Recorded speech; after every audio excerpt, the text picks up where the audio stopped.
You're listening to Happy Hour Hustle from the creative geniuses here at 834. We're funny, informative, and we swear.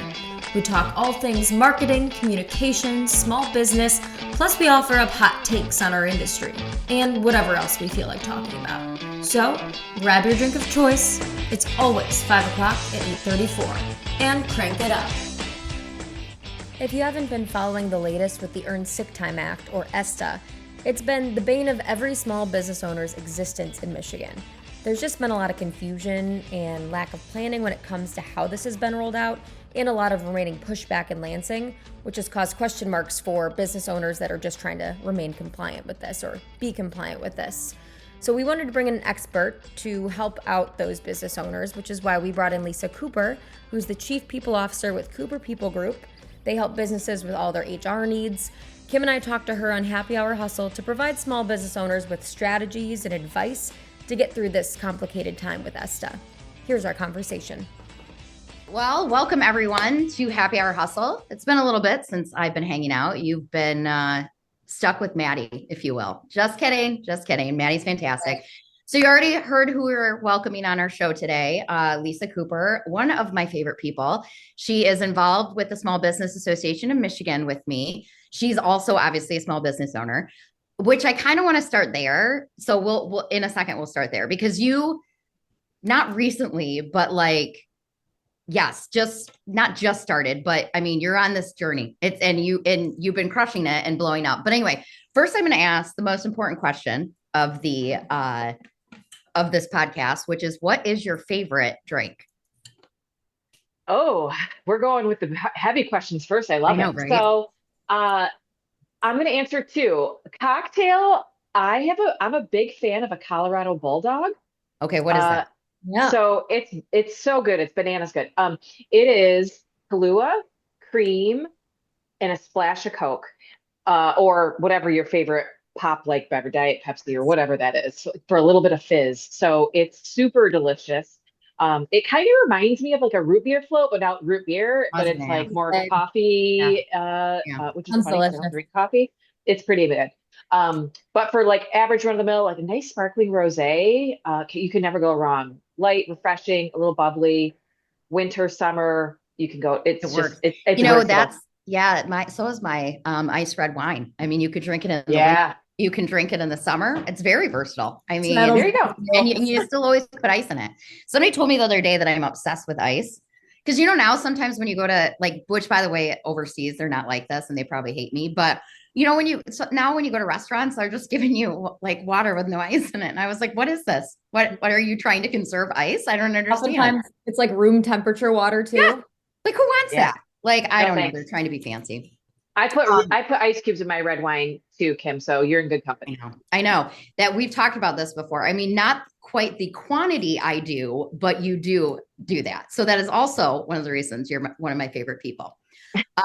So we're going to talk about HR stuff, which is the bane of every business owner's existence. And you love it. And I love that so much for you, but I hate it so much. But this is why you exist, because business owners should not be trying to manage this on their own.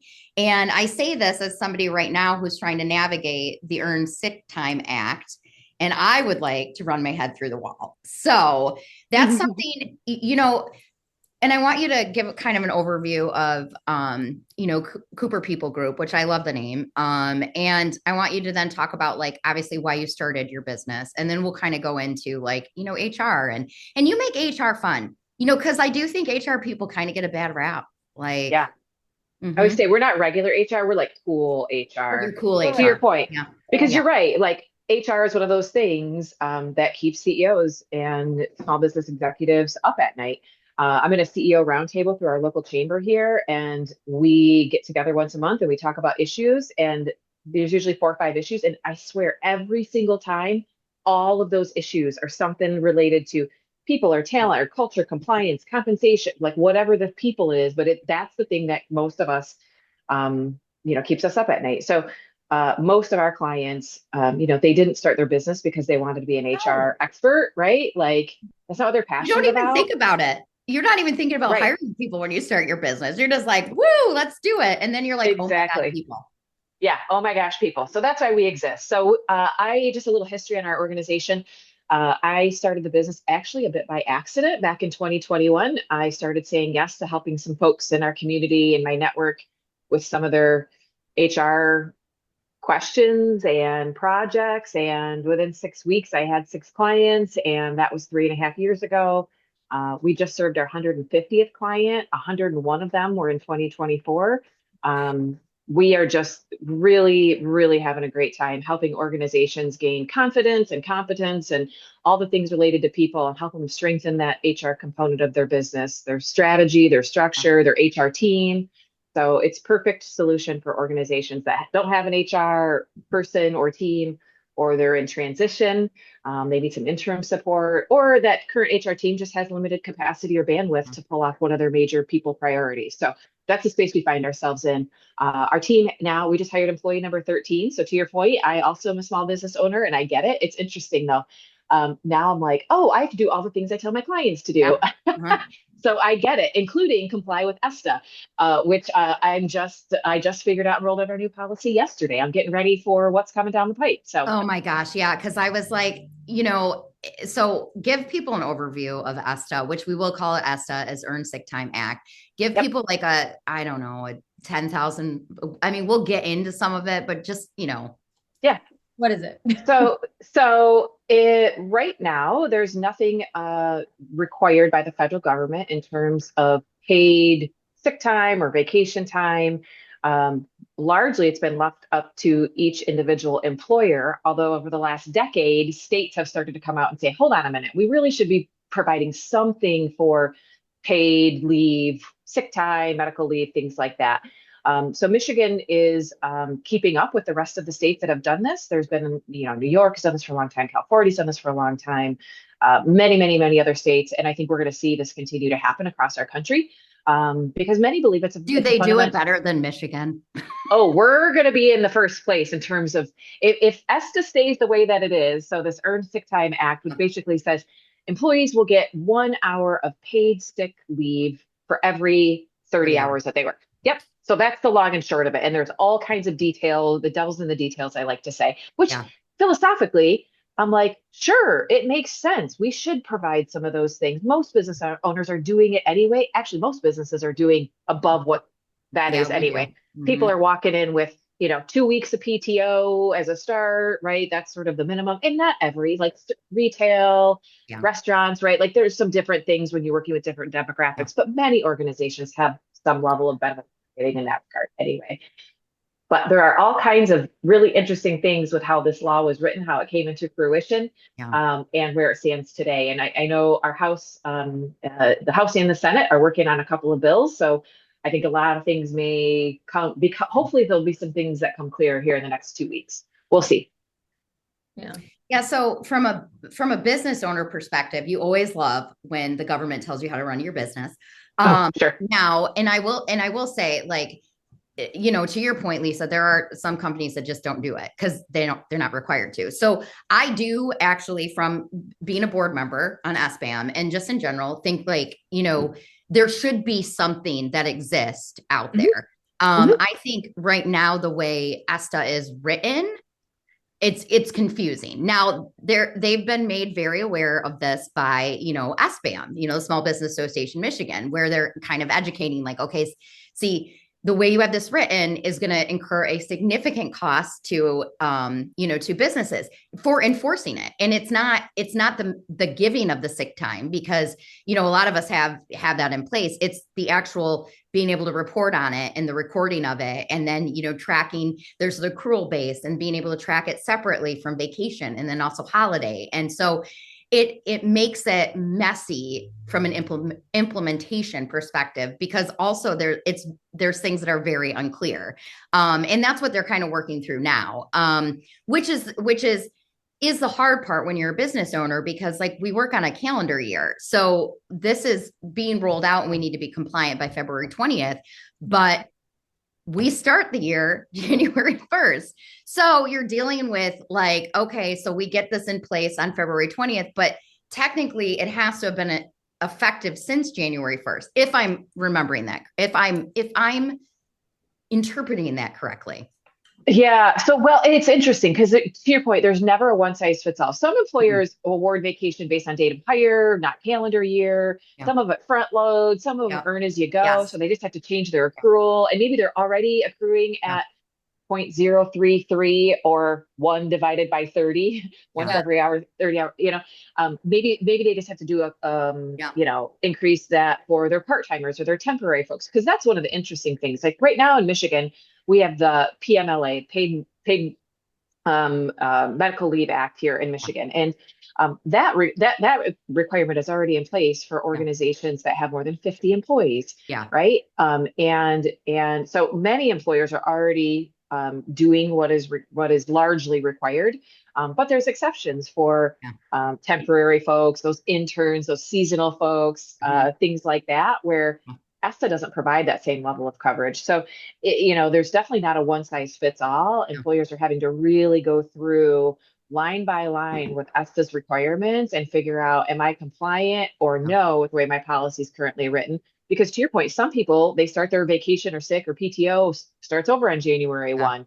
Yeah. Some people don't have that. So it may affect some and it may not affect others. Yeah. And I, that is the pain of the way ESTA is proposed in its current state. So Yeah. hopefully we'll get some guidance Yeah. here from our legislature in trying to clean some of this up. Because to your point, there's also just all the record keeping and reporting Yeah. requirements and the tracking and the front loading, and some of it's being addressed in FAQs, but that's not regulation. So how Right. how concretely can we rely on that? Um, I think one of the more frustrating things about ESTA, and again, many employers, we want to do the right thing. We want Yeah. to take good care We of our do. people. Yeah. We know in order to remain competitive and keep these employees, we have to offer something, Yes. and so like, economics 101, like if you Yeah. don't supply it, they will leave. Yeah. Um, Yeah. but the hard part about this regulation is that it's automatically assumed employers are deemed to be not in compliance, Yeah. essentially.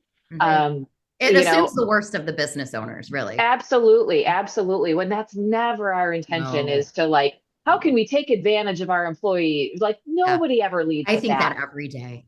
Yeah, yeah. Like honestly, like That's if what I thought. I knew it. I got 150 clients and not one of them would say that, No. So Right. the way in which this act is written, the fact that employers are kind of guilty until proven innocent Yeah. is just a really hard thing. So Feels like a again, gotcha. Yeah. oh, for sure. And Yep. I think I that's what's so. Oh, go ahead, Maddie. Oh, I was gonna say, I'd love to ask you, since it is, still the legislature is still Yeah. figuring out, and there's still a lot of pushback in Lansing right now. I know I just got an alert about something with it. I haven't opened my phone to see, Well, they but made changes just yesterday. right, Yep. yeah. So this is all Yep. changing. 2 bills are getting advanced. So Mhm. Yep. So what are we business owners to do? Like, what is the best way to keep up with the latest things? Who should they go to know what to do? Where are the resources Yeah. available? Can you guys kind of talk through where you have seen the most help for business owners on this that might be listening and they're like, I don't know what the hell to do. And yes, it is. yeah. So the Michigan Chamber is putting out lots of Mhm. things. SBM is putting out really great content, Yes. like breaking news all the time. Brian Callie is really on top of it, which is great to see. Um, we've got the local chambers, so like Yep. here in West Michigan, the Grand Rapids Chamber. I know the Hispanic Chamber of Western Michigan has put out a number of things. The Lakeshore, any of those, business associations are doing a pretty good job of bringing in legal counsel. The legislative, the folks that are lobbying for common sense clarification Yeah. that works for both employees and Yeah. employers. Those folks are doing a lot. Most of the law firms are publishing things Yeah. as well. So if you don't have, a lot of times you can just sign up to be a part, get those e-alerts from fill in the blank firm. Google them. There's a million of them out there. We love Varnum and Warner Norcross and Miller John. There's Rhodes McKee, fill in the blank. There's lots of great firms. Yeah. Dickinson Wright. They're all publishing things regularly. We push out content to our clients. We have a newsletter that goes out, but we're also pushing things on our blog and social media as well, because to your point, things are changing by the day around here. And so we're trying to keep our clients and those in our community informed with what's happening as well. And I think it's just, oh, sorry, Maddie. Oh, no, I was just going to say, like, what are the big steps right now, business owners? Because pretty much no matter what your business is, you're going to have to do some kind of change to be compliant. Like you said, Absolutely. in a sense, That's a good question, actually, because it is changing. what are the 3 things they should do right now? Because I don't want to really get into like the specifics of ESTA because like they're changing, but like, what are the 3 things a business owner should be doing right now? And so to your point, like they could all change very drastically, or they could not change at all. So we're looking into our crystal ball a little bit. You know, we've helped, I don't know, 35, probably close to 40 organizations prepare for ESTA, rewrite their policies. The hard part is like, you don't want to get too far down the road, but at the same time, you don't want to be like last minute and now you're out of compliance and boom, you're automatically guilty. So the guidance that we're receiving is get ready. Like it's gonna, like maybe it won't apply to super small employers, but for the, you know, like, so maybe there's some different things that being proposed in each of these 2 bills that'll have some exceptions or clarifications in terms of rollover and reporting and things like that. But I would start to get ready. If it was me, here's what we're doing. I wrote my policy 3 days ago, having sat on it, noodled out, like, what do I really want to do? How do I transition from what we're doing today to what it could be? Got some feedback from my team, which was well received, which is good.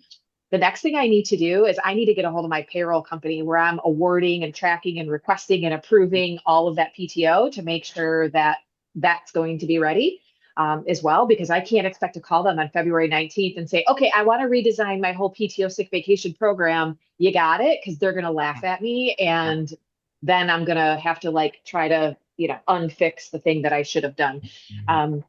The last thing that I'm going to be doing is, I'll say broadly employee communications. That involves a couple of different things. One, I need to make sure that my leaders understand what people can call in sick for, because literally it's just about anything under the sun. And that means like, I can't give them an attendance point. We don't do attendance points, but a lot of our clients do, right? So like, I got to make sure that my managers really understand the guardrails for this. So the other thing is, I, of course, got to roll it out to my team. I have to put it in my offer letters, right? So it's got to be documented upon hire. There's also posting requirements. We've got some model notices that we've been provided by from the state. So I got to make sure those posters are published and ready to go. So I got to have my communication strategy in-house in order as well. Yeah.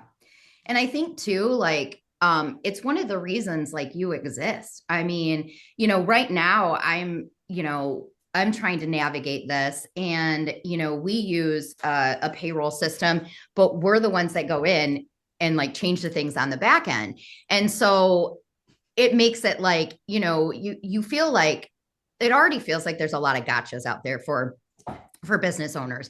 And we didn't sit on, you know, a good example is the Corporate Transparency Act. We're not going to go into detail. We're working on a podcast about it. So you can like go back and listen to that. But it was like, it's been defeated. And then it was like, nope, it's back. Nope, it's not. Nope, it's back. Nope, it's not. Nope, it's back. It's and like whiplash. We said, screw it. And before the end of last year, we did what we had to do, which is what everyone should have done. Well, if you were sitting on it, which I think, you know, some small business owners are like, I'm not going to do the work if I don't have to. Now there's going to be potentially a penalty for you not having filed it by, you know, the end of last year. So you just, you know, to your point, it is like a crystal ball, but you can't, as a business owner, you can't afford to like, not have the right partners in place, you know, like Cooper People Group, or even an 834 to help you roll out like internal communications around this. But also like, you have to stay educated on this stuff. And it's not something that you want to do. You know, I don't want to sit on like, you know, and I'm a board member of SBAM, and thank God, because, you know, during COVID, they got all of us through it. But you have to understand how to be compliant, because there, you know, some of the not repercussions, but like the penalties are really pretty. Let's talk about that. Yeah, let's. Yeah. Okay. So if you drag your wagon too long, it goes through as is. And again, maybe it changes, but maybe it doesn't. Payment for that sick time, back pay and benefits, reinstatement. So like if I fire you because you used some sick time and I didn't give it to you because, you know, I didn't pay you for that sick time, right? So I got to do front pay and benefits, liquidated damages, 2 times liquidated damages, and attorney's fees, not just my legal counsel fees, but yours too as the employee, right? Like it's bananas. We just don't see that. So the penalties are like, oh, I'll just pay my, $500 fee and I'll learn my lesson. No. It could be really substantial. I mean, it could be devastating for a small business, Yeah. frankly. Yeah. So It's easier to comply than it is to be to be penalized for not. I mean, CTA, if you don't comply with the Corporate Transparency Act, that can be jail time. So yeah, it it's doesn't really crazy. encourage people to start a business. But we're not trying to scare you. That's literally why we're talking to Lisa today, because the best thing I ever did as a business owner was to bring the right partners in and outsource the things that are not. I'm never going to be an expert on HR. And you know what? No offense, but I don't want to be. Like, that's you. You love that stuff. Like that's not me. Like, I've never met such a jolly HR person. Like, you really, really love this stuff. Like, but it's scary to HR people or to business owners. So it's like, that's why you bring in Lisa and her team. That's why you don't try and do your legal stuff on your own. You're essentially like, what I try to explain to people is you're building almost like an advisory board. Legal, financial, HR, communications should always have a seat at that table. And I can't stress that enough, because that's, you have to be able to communicate this, whether it's internally, externally. You have to have a crisis communication plan. And by the way, if you don't comply with all of this stuff, you're going to need a crisis communication plan. So, but I mean, I can't, we're a small team. We're, under 50, 15 and under, just like you. And you want to be able to focus on what you do best, which is running your business and make money doing that. That's why there has to be people like you at the table. Yeah, thanks. Totally agree. Totally agree. And I do the same thing, right? Like, I don't do my own accounting. I Mhm. don't do my market. I don't do my IT, right? Because those are not where I shine brightest, and that's No. not where I drive value for my organization or those that I serve.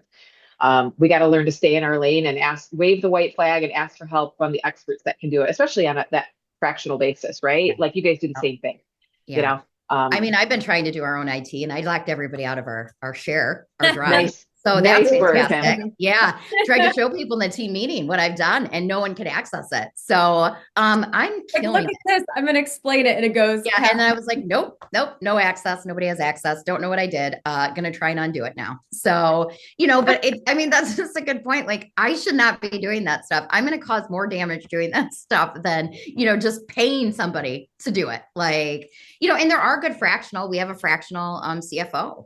Um, Hmm. and I don't know, she's the one who forced me to sit down and file the CTA. She's like, we're gonna do it on the call. It's fine. We can do it. And I Yep. was like, but I don't want to. But do you feel like a mom sometimes to your clients? Like, and so Yeah. this is what we're going to do today. Yeah, I like to consider ourselves like trusted business advisors, right? Like on that advisory board saying, here's what I would do. I think this is, because we get to know our clients personally. We understand their strategy, what their pain points are, what keeps them Yeah. up at night. And we try not to have a threatening approach, right? Like we want to help them solve those issues proactively, because it's way easy for us to do the good work up front than try to get the toothpaste back in the tube Oh gosh, once yeah. we've made a hard or difficult bad people decision. So we like to consider ourselves advocates and supporters for the employer and the employee, and how do we make sure that those two things work harmoniously together to advance business forward. Yeah. So Um, what's a good, I'll ask you this, and then if you have parting words, but what's a good starting point if somebody wants to come work with you or wants to yeah, hire you? Like, what would you say they either need to have in order, or like, how does that conversation start? yeah, it's really a kind of a get to know you. We Yeah. don't have a precise menu of offerings that say you have to pick, A, B, or C, and this is all we offer. Yeah. Our attempt is to get to understand an organization, what their issues and opportunities are. Like, what are those things that are bogging them down? So it's a very brief, we'll do a hour-long discovery, half-hour discovery. Sometimes folks just need help filling a key role within their organization. Yeah. Sometimes folks just say, "Hey, can you help us get square with ESTA? Yeah. Hey, our handbook, actually, while you're looking at our ESTA policy, that thing hasn't been updated in quite some time. That's feeling really like it's been on the wish list and the priority list for way too long. We need to get that done." Yeah. Sometimes folks are like, "We just need help with our compensation plan," or you know what?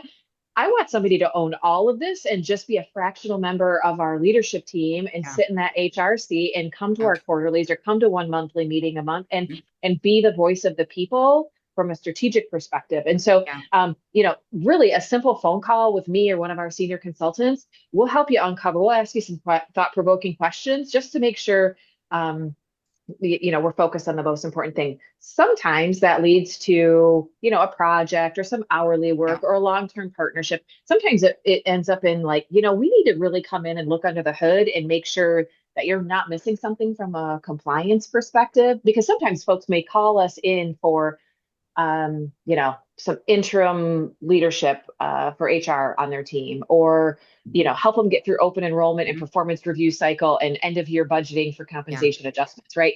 Yeah. But then I'm like, oh, are you not ready for ESTA? Or, you're not even complying with PMLA, or like we may have something smoking over here that a business owner may not know of. So doing an assessment is a great way for that business owner to get clear and confidence that nothing is smoking that might, flare up and cause a big expensive thing later. Yeah. Right. I like to give people peace of mind. Like, you've got your HR house buttoned up. You're in great shape. You can sleep at night to know, knowing that maybe there's a few things like there's some low hanging fruit over here. Or like, if you really want to up your game and really advance yourself as an employer of choice, here's some recommendations, but you're in pretty good shape, man. Yeah. People really like to know that as well. Yeah. So, well, it is, because it's scary. I mean, being a business owner, you're constantly up at night anyway. Like, you don't really sleep, and then you start to go through menopause and you get the night sweats. And anyway, that's a different podcast, but it's like, you're just up at night. Yeah. We'll flag that one for later. But it's like, the best way to say it is there's so many gotchas, and it's scary, but that's, the good thing is that there are great people like you and your company out there. And I think it's always important that you go with somebody that is recommended by another business owner. Like, I can't stress that enough. Like, you don't want to bring somebody in that you don't know hasn't worked with somebody that you trust. I mean, it's one of the reasons why I love SBAM so much is, people that like advisors or anybody I've hired in the past, like, have always come from, a recommendation from another SBAM, member. So, and I should say too, we have worked with Lisa in the past and it was awesome. So thank you. Yeah. It's fun working with you. I appreciate it. I appreciate the opportunity. So if anybody else wants to get a hold of us, that was my next question. Yeah. Cooper People Group is the name of our company. Our website is cooperpg, as in peoplegroup.com. I'm at lisa@cooperpg.com, and you can follow us on LinkedIn, Facebook. Our website has our blogs on it. So if you want to get all schooled up in all the things ESTA, I think there's 4 or 5 of them out there right now. We've been tracking the changes since this came down. And are you publishing one on what happened yesterday, or did you already? As a matter of fact, that's what I'll be doing this afternoon. It's already being worked on by my team. I can't wait, because I'm going to read that, because I was like, I don't know. Yes. It'll probably be out probably Monday. Yeah. Perfect. So yes. And who knows, there'll probably be one more at the end of the week next week. And I mean, we have to be compliant by February 20th. February 21st is what it looks like today. So So get your shit in order. Like, start working on something right now. You got your marching orders from Lisa. So do it. There you go. Spin it out for you too. There we go. There you go. Yeah. We'll make sure that we'll post. We always do a blog recap, so we'll make sure that we link to everything Lisa said, and and then also we'll make sure we recap the steps too in the blog. So, but thank you, Lisa. You are amazing. I really appreciate you coming on. This is incredibly timely. I think it's the only thing that any business owner is thinking about right now. So, and you're just like, oh gosh, I got to get this figured out. Yeah. So again, reach out to Lisa. It's cooperpg.com. And we'll also have a link to everything. So thanks for having me on the show, Kim. Thanks, Maddie. You guys are wonderful hosts. Keep up the great work. Love what you do.